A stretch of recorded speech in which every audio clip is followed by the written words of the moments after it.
Political Capital is brought to you by Uber Canada. Learn more at uber.com/UFCW Canada. CHEK Podcasts.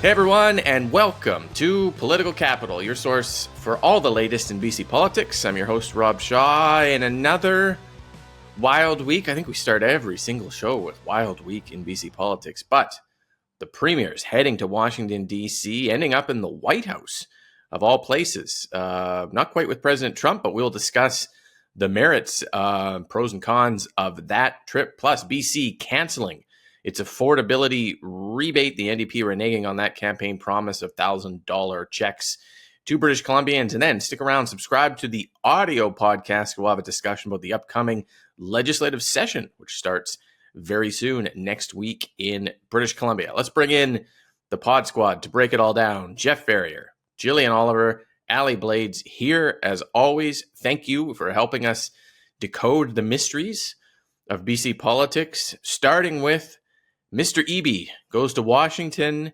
with the other premiers. We are seized by this imagery for 24 hours of them in the American Capitol, attending meetings, getting ushered into the White House, coming out, talking about it. Did they accomplish anything? Jeff, we'll start with you on this. Did they accomplish anything? Was it a good trip? What do we do now? Very simple questions.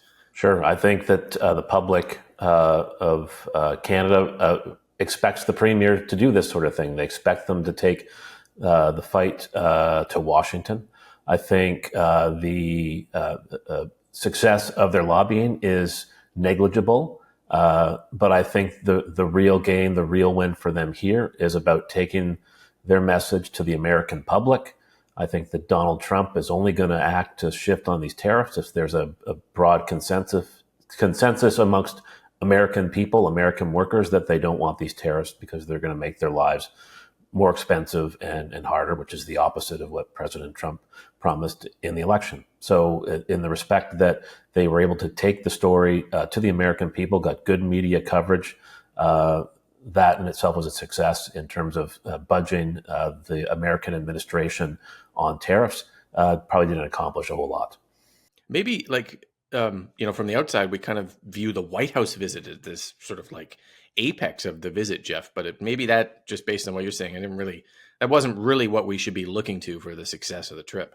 Well, it would be great if the White House were the apex of success and Donald Trump changed positions. But I get a sense that he's just not that into us. If you want to use a dating analogy. But I think the real focus here, and something they could take away and say we got it done, was the media and meeting other legislators and equipping them with messages and information that they can share with their constituents in America, and as part of that effort to build a consensus in America that this is a bad idea. So from that vantage, it was successful. Jillian, you shared in the group chat of our show, and yes, we have a group chat. Yes, it's very exciting.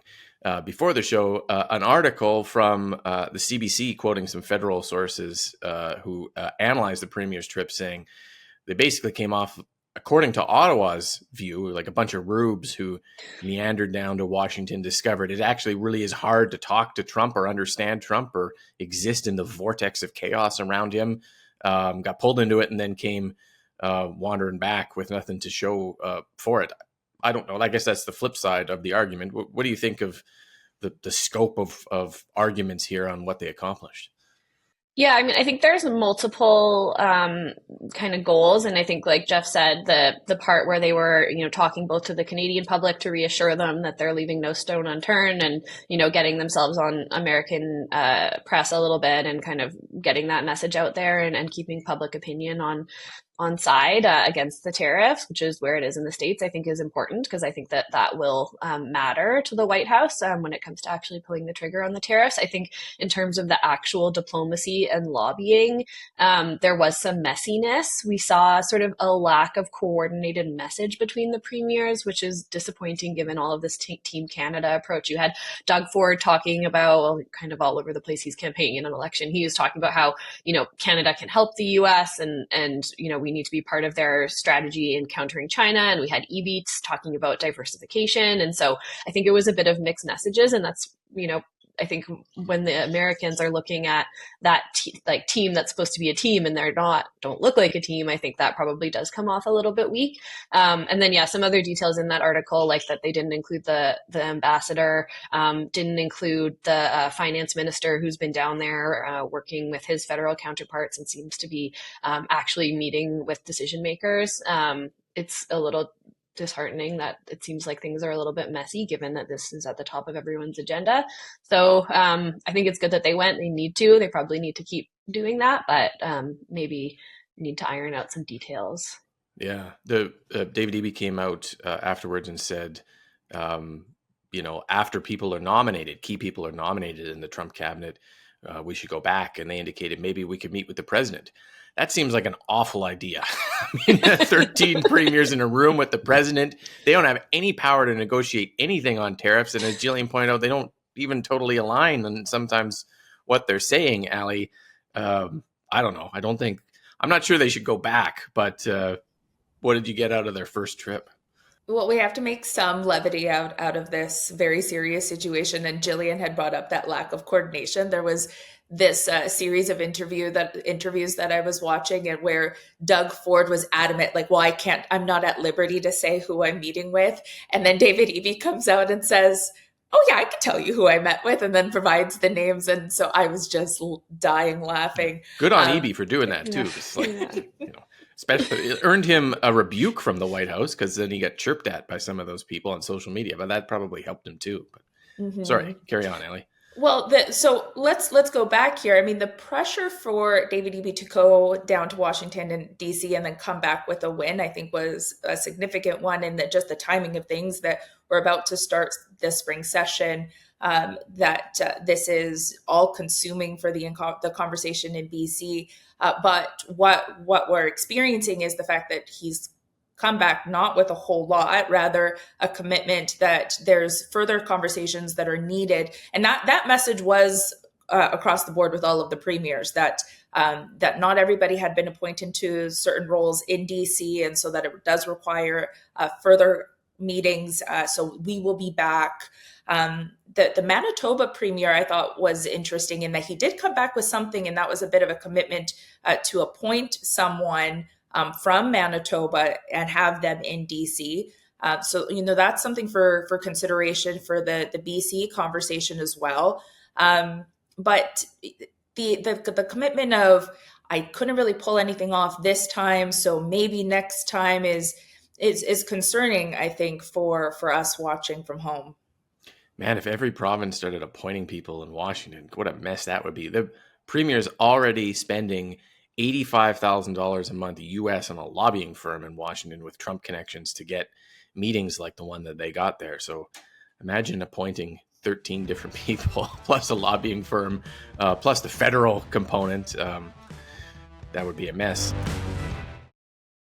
Just going back on this one more time here. So what does BC do now, Jeff? Let's start there. The premier came out, he said it was a listening exercise. In his view, the officials at the White House told him take the president at his word on the border and on a bunch of other things. The president has a lot of words about what he means. So does BC do anything now, having been to the White House on our borders? Do we take any action?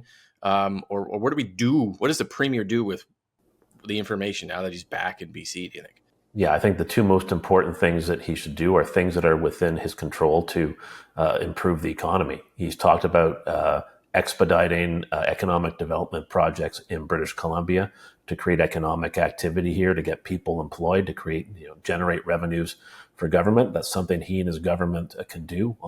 There's a list of 20 that they've identified now. There's probably twice as many other ones that they could get behind and support. He ought to be doing that right now, and he needs to keep bringing the message to the American people that this is going to hurt them as much as it hurts us, and be resolute. I think he had a strong message on Canada will never become the 51st state. I think that's the kind of where Canadians are at on this. You just watch that hockey game between Canada and Sweden and folks singing the national anthem. It's never been a time where patriotism has been more important. What if we lost that game, though? It was almost there. It was what almost if we lose there. the game against the Americans on Saturday? We're recording this on Friday. Then we're in big trouble. Well, let's just say God bless Mitch Marner and the Toronto Maple Leafs for scoring in overtime for Team Canada. That would have been a disaster if we had lost. I know that Allie talked about kind of the mixed messaging from the premiers. I think that's strategic from their part. I'm not saying that it's a smart strategy, but it's strategic in their part because Doug Ford talks to different people and resonates with different people than, a more progressive person like David Eby. But yeah, get behind economic development in this province, expedite it, get people working, and keep taking the message of it hurts everyone to our friends across the border. Yeah. Jillian, what do you think Eby does now, or should he do?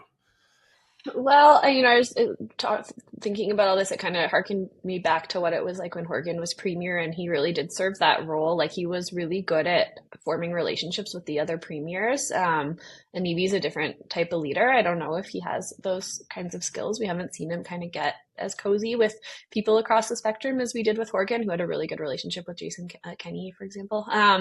So, I think that there's something there. Eby's at the beginning of his political mandate, and I think that he's in a good position to sort of try to coalesce people around a serious strategy. I think all of the premiers are sort of like trying to walk this line between, what are the policies and the actions that we need to take, and then can we use this for our political benefit? And I think leaning in a little bit more to the former, like Jeff was saying, would be setting a good example and kind of getting the ball rolling and showing how we can sort of unstick some of those difficult things, the things that have been difficult to do, like interprovincial trade, and just, kind of getting to it. And I think that's how we show strength to the Americans too, is kind of just getting on with business. Yeah. Allie, what about the border? Should Eby come back and do what the Conservative opposition has been saying, like create a provincial port policing unit and strengthen the border with provincial resources? Something Eby has said that's a federal responsibility. We're not going to do Ottawa's job for them there. But what do you think of that argument? My concern is that in these ongoing conversations of continuous trips to DC, that they're going to become photo ops and nothing else, and that nothing really comes from them every time. But look, he's going down, so that should be enough for British Columbians. Where I think that there would be more value is actually investing and advocating for the fentanyl czar to spend more time and advocating for resources, funding, support, and otherwise for BC. The ask should be set up shop in BC more than any other province, because we have the biggest issues here that we're dealing with. And so it very much aligns with what some of the conversation is federally, where on the Conservative side, where it's let's protect our borders and fix our problems because we want to and need to as Canadians, versus because there's someone else down south saying that we should. And so I think that might be a good strategic shift for David Eby. Yeah, can I just jump in and say I think that's exactly right. It's too bad that it took an American president speaking out to get us focused on military and the how precarious our situation in the north is, and talking about fentanyl and crime.